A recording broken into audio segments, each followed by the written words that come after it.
kumukuha ng pang-araw-araw mong pagkain? Nangihingi. Humingi ka lang po. Opo, huwag na po kayong umiyak. Guys, nangihingi lang daw po si nanay ng kanyang pagkain Minsan sa wala akong araw-araw. nahihingi. Wala ka po nahihingi. Hindi ako kumakain. Ganun po.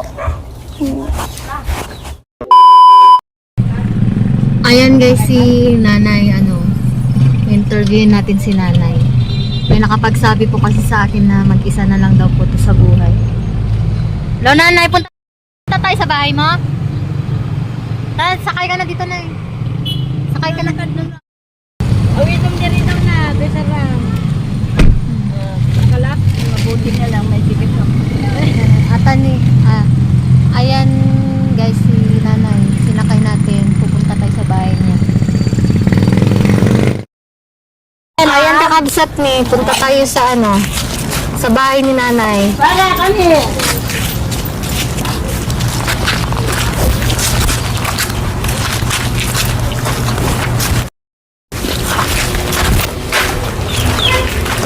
Ito guys, yung bahay ni nanay, ito daw po.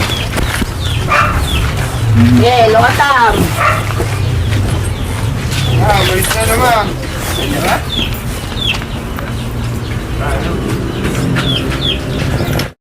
Pero ka talaga. Ito, ang buhay ko. Ayan po guys si nanay, andito tayo sa bahay niya. Ito po yung munting bahay ni nanay. Madilim kasi nga po, walang ilaw nanay no. Wala pong ilaw Exam yung pinagsaon. Ayan po maliit lang. Na po kasi ng hapon na pinuntahan kasi nanay kaya madilim. Saka wala daw po siyang ilaw talaga.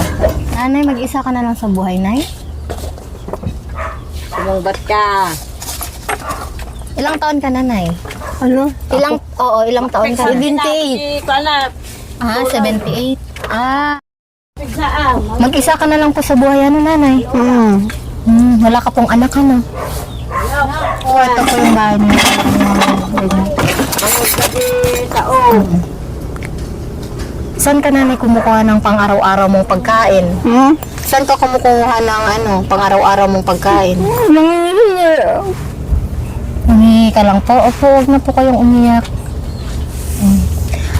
Guys, nangihingi lang daw po si nanay ng kanyang Minsan pagkain sa wala akong araw-araw. nahihingi. Wala ka po nahihingi. Hindi ako kumakain. Ganun po. Pag wala po kayong nahihingi, hindi po kayo kumakain? Pag wala akong nahihingi, umuwi na lang ako. Napainit ako ng tubig, iniinom ko. Para po may Parang laman mawala yung gutom mo po. gutom ko. Wala ka pong ilaw, nanay. Nabili na lang akong kandila. Kandila. Tutulog na ako, tinapatay ko bawang nasunog eh. Saan ka po dito natutulog, nanay? Yan. Madilim nga po kasi. Guys, madilim kasi 5 p.m. na po. Dito magsi-6 na po. Ay, madilim. Tingnan mo nga, kalan man, nasira na. Wala akong kalan. Wala kang lutuan, nanay. Wala akong paglulutuan. Kaya Wala naman akong bibili. Opo. Si nanay po kasi Wala naman sa akin nagbibigay eh. Kahit na kanin. Ala, akala niyo ba sa akin, kung hindi ako lumakad, hindi ako kakain. ganun po, nanay. Minsan may naaawa sa akin, pinapakain nila ako, pinadalhan ako ng pagkain. Saan ka minsan humingi ng pagkain, nanay? Saan ka po humingi ng pagkain, nanay? Kung saan dyan, marami akong pupunta ng Madre. Doon ako naghihingi. Guys, asawa po kasi ni nanay. Namatay na po, Namatay na po yung asawa niyo po, nanay, no? Tapos wala po kayong anak, Wala. Kaya po si nanay, mag-isa na lang po sa buhay. Mag-isa na lang po kayo sa buhay, Yan, kaya naiiyak po si nanay kanina kasi wala daw po siya. Siyempre, na sarili ko eh. Wala nga daw pong sila. Kung may pamasahe nga lang ako, uuwi na ako sa amin. Kahit pa paano hindi ako magugutom doon. Saan po yung probinsya niyo, nanay? Bicol. Saan po sa Bicol, nanay? Camarines Sur. Camarines Sur po. Bilisar si Pukot, Camarines Sur. Pamasaya lang daw po si nanay. Uuwi daw po sa kanila sa Bicol, no, nanay? Sa Bicol po, no? Alam niyo naman po umuwi doon kung may pamasahe po kayo. Wala lang akong pamasahe. Pamasahe. Ayan, guys. Sana po matulungan natin si nanay mabigyan ng pamasahe para daw po makauwi siya. Kasi po, dito po wala na po siyang kamag-anak, ano, dito sa Nueva Ecija, no? Sa Bicol po, andun po yung mga kamag-anak mo, no?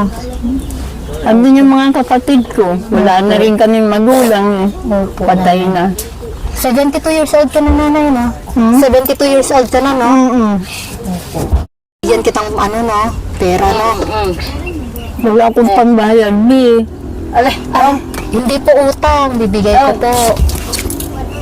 Wala Ibigay. akong pambayad talaga. Pangbili mo lang po ng ulam. Po, no? Tapos bigas, tapos bibigyan kitang bigas. Ano?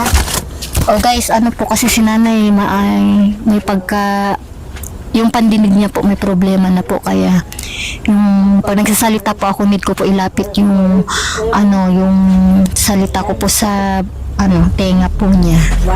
Ayan po, nanay. Pambili mo lang po ng ulam. Salamat. Tapos ito po, bigas ko sa'yo, nanay. Ano? Maraming salamat. Yan. Ang masasabi ko dyan, nagigilabot ako. Masasabi ko po maraming salamat sa bigay ninyong tulong.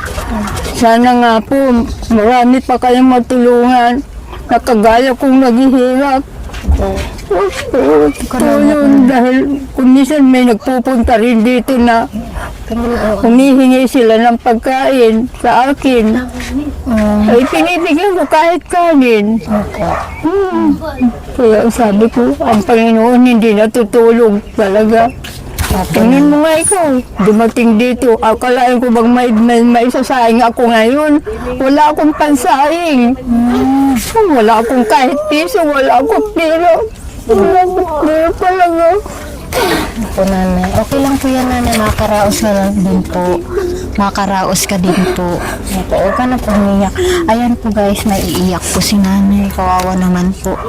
Sa mga gusto pong tumulong para po sa pamasahe daw po ni nanay, pauwi po ng Bicol. Yan, kung gusto po niyong tumulong, pwede naman po. At gusto na daw po niyang umuwi sa Bicol kasi andun po ang mga kapatid daw po niya. Salamat. Opo, salamat po, nanay. Anak, sana marami ka pang matulungan. Nakagaya kong naghihirap. Po, nanay. Saka kung minsan, pagpupunta ka pa rito, yung mga hindi mo na ginagamit damit, ibigay mo na sa akin Opo, dahil opo. wala na akong damit. Opo, sige po, nanay. Totoo lang, kahit kumot, wala na akong kakumot-kumot. Sige po, nanay. Pagbalik ko po, bibigyan po kita. Ano?